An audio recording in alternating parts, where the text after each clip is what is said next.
Toby, Trucks, and Trouble. Dear friends, trucks are silly things. They rattle, bang, and chatter to each other so much that they can never hear what their engine says. Even if they did, they probably wouldn't take any notice.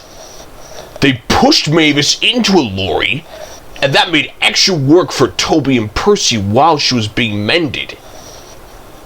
But on the other hand, perhaps they're not all bad. After all, they did teach Bulstrode a lesson. See what you think. The author, Wilbert Awdry. Mavis and the Lorry. Mavis is a diesel engine belonging to the Farquhar Quarry Company. She's in charge of the stone trucks at the quarry, and when Toby is busy, or there are too many trucks for him to manage by himself, she is allowed to bring a loaded train down to Farquhar. She enjoys this because the journey gives her a chance to stretch her wheels. Besides, she sometimes found it dull up at the quarry with no one to talk to but trucks. For most of the way, the line runs beside the road. Mavis is always very careful, especially at the place where Thomas once had an argument with a policeman. A road crosses the line here, and though there are warning signs, some of the cars and lorries come round the corner much too fast. They make Mavis nervous. There'll be an accident one day, Mavis's driver often says, as they pass the place, and she feels sure he is right. One day Mavis was late. The trucks had been in all the wrong places, and she had to waste time sorting them out. As she came down the line, she felt them surged against her. "Stop pushing," she growled. They neared the crossing, and Mavis saw a lorry coming towards them. "He'll stop when he sees us," she thought. But she couldn't know the lorry driver was new to the island. The last thing he expected to see was a train. Much too fast the lorry approached the corner. Too late the driver realized it was sharper than expected. He swerved, and at that moment he saw Mavis halfway across the road. He braked hard and swung the steering wheel, but he was too late. The lorry's front bumper just caught Mavis's cowcatcher, and the lorry left the road and skidded into a ditch. With a loud crash, it fell onto its side. Mavis, who had already stopped, watched in horror. "Ouch!" she exclaimed. "That hurt!" "I didn't push him over," she cried in alarm. Her driver laughed and jumped down. "No one's blaming you," he said, "but I hope the lorry driver's all right." The lorry's right-hand door was deep in the ditch, but now a figure could be seen struggling to climb out at the other side. Mavis's driver went to help. "Is that a train?" the man demanded. "It certainly is," laughed Mavis's driver. "You must be new here not to have seen us before." Mavis's front was bent, but she wasn't badly hurt. Her owner sent her to be mended and asked the fat controller if he could borrow Toby while she was away. "What about the trucks down here, sir?" Toby asked anxiously. The fat controller nodded. "I'm afraid it will mean more work for you, Percy," he said. "But Toby's side plates make him the only engine who can go up there. You remember what happened to Thomas, don't you?" And with that, they had to be content.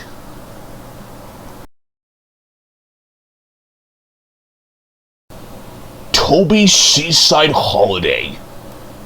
The Fat Controller first met Toby and Henrietta a long time ago when he was on a holiday in East Anglia. Later, when their line was closed, the Fat Controller heard about it and brought them to Sodor. Before that, Toby had worked at a harbor with several of his brothers. The harbor had been busy and the engines were kept bustling about. But Toby never really had the chance to exercise his pistons properly until he had his own line to run on. One day, Toby was resting in the shed at Farquhar. That morning, Percy had been talking about the harbor at Knapford. Toby remembered the old days when he worked at a harbor too. I'm too old to dash about like I did then, he thought. Backwards and forwards all day long between the harbor and the big station with never any chance of a holiday. But I did go to the seaside once, he remembered. For a while, anyway. His driver and fireman had been so excited when they came to work one day. We've been promised a trip to the seaside, they said. What do you mean? Asked Toby. There's a seaside village near here, explained the driver, where they have a festival each year. Lots of people come to it, and one of the organizers thinks it would be a good idea to have a display of engines at the station as an extra attraction. And you, Toby, ought to be one of them. Toby went to the shed at the big station. He was given new paint, a new bell, and his brasswork was polished until his driver could see himself in it. You haven't looked so smart for years, he said. I nearly didn't recognize you. They set out to the junction where the branch line to the village began. As they arrived, a train came in from the branch. The engine was younger than Toby, but he was dirty. His rods clanked and steam leaked from everywhere. The poor engine, said Toby. Can I help pull his next train to the seaside, please? The station master agreed, so Toby was coupled in front. Festival time is the best time of the year, the other engine said. Lots of extra trains and visitors. I expect you will be able to stand on the long carrot siding. They soon reached the seaside station where the station master came out to meet them. He was surprised to see Toby. He stared, frowned, and went away shaking his head. Next day, Toby was excited. He woke early and saw the sea sparkling in the distance. White birds wheeled and swooped overhead, making loud murmuring noises. I wonder what they are, thought Toby. I must ask my driver when he comes. But his crew arrived looking glum. It's all off, Toby, his driver said. They say there's nowhere for you to stand. But what's wrong with where I am? Wailed Toby. I'm not in anybody's way here. It's just an excuse, I reckon, said Toby's driver, lowering his voice. The real trouble is you're too smart, Toby. They're afraid you'll show their branch line up. Just then a door banged. Toby jumped. Wake up, Toby, smiled his driver. Time to get back to work. Toby sighed as he moved from the shed. Well, I did get to the seaside, he murmured, even if it wasn't for long. But I think the Fat Controller would have managed all that festival business much better.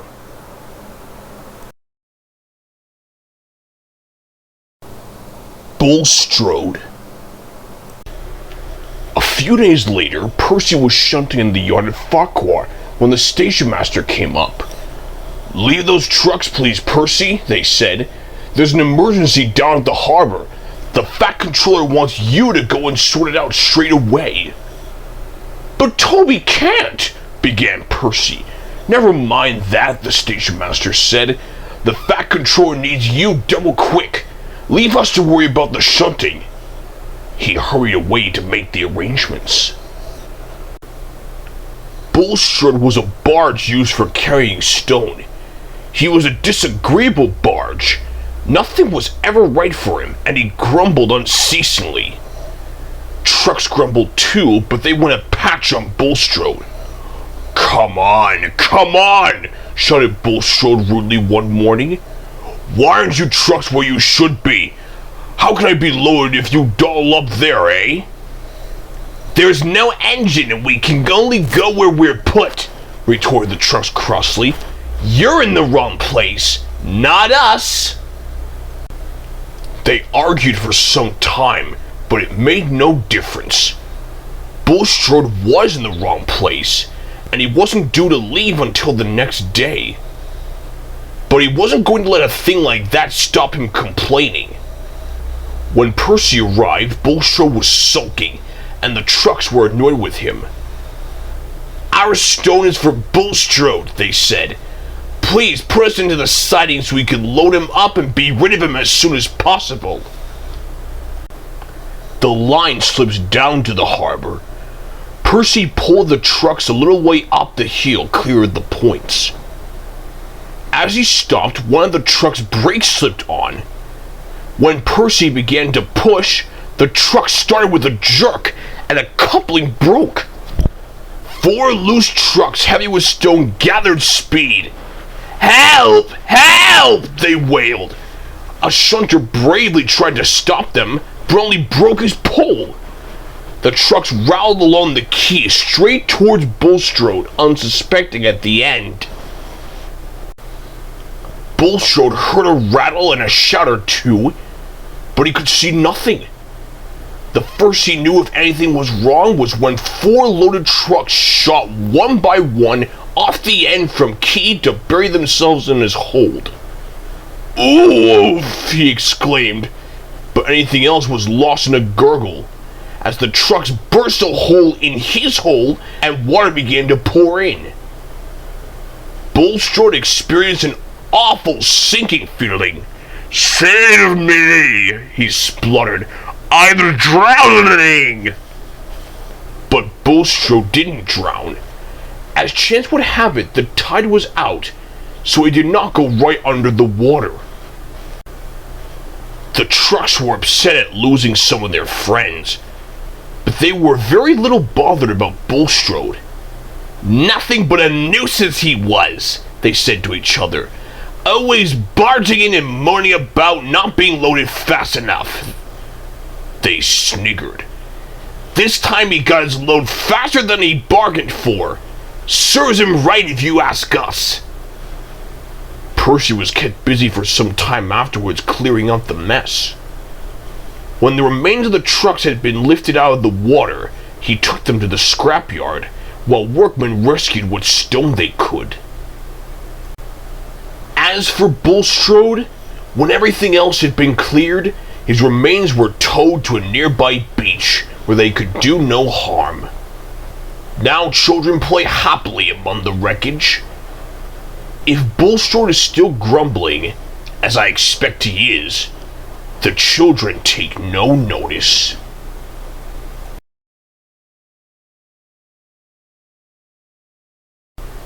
Toby takes the road. While Percy was away, Terence had done all the shunting in the yard. Adaptable, he boasted. That's what my owner says I am. Go anywhere, do anything, that's me. You take my advice and scrap your rails. Broaden your outlook like me. Puh, said Percy. Me plow a field? I prefer to stay on my rails, thank you. Steam engines did plow once upon a time, Terence chuckled, and ran on roads. The engines remembered Trevor and had to admit that Terence was right. Repairs to Mavis took longer than expected, and Toby became used to trundling off to the quarry each morning.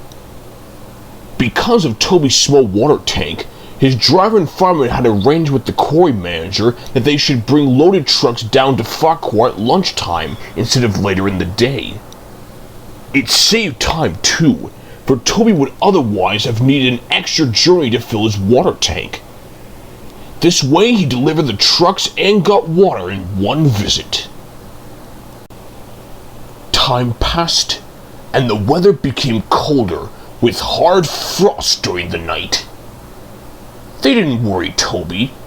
His fire kept him nice and warm, and he puffed happily to and fro, arranging the trucks, taking them down to the yard and bringing back empty ones. One night it was particularly cold.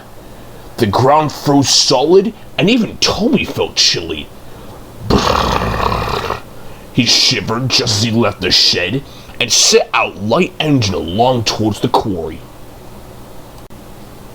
When the ground freezes, it swells. At the road crossing where Mavis had had her accident, the frost had swollen earth and the rods beside the rails so much that Toby's wheels were lifted clean off the track. There was a crunching noise, a rumbling, and Toby began to shudder. He was horrified. "Oh!" he exclaimed. "What's happening?" The line here curves away towards the quarry, but Toby, with no rails to guide his wheels round, simply went straight on. Toby was not going fast. "Whoa there, Toby," said his driver once, and put on the brakes as hard as he dared. Shakily, Toby came to a stop, with all 6 wheels firmly on the roadway.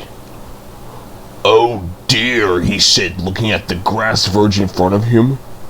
"Now what?" His fireman jumped down. "No problem," he said. "With care we can have you back on the rails in no time." "I don't see how," said Toby sadly. Directed by the fireman, the driver carefully reversed Toby along the ruts his wheels had just made. At last, with a thud and a jolt, Toby felt the rails safely beneath his wheels once more.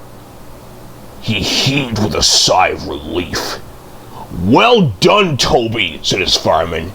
"Now I'll spread a few hot ashes from your fire along there so that it doesn't happen again. Then we can get safely up to the quarry, and no one will be any wiser." But they reckoned without the fat controller. When Mavis was home after being mended, he came to see the engines.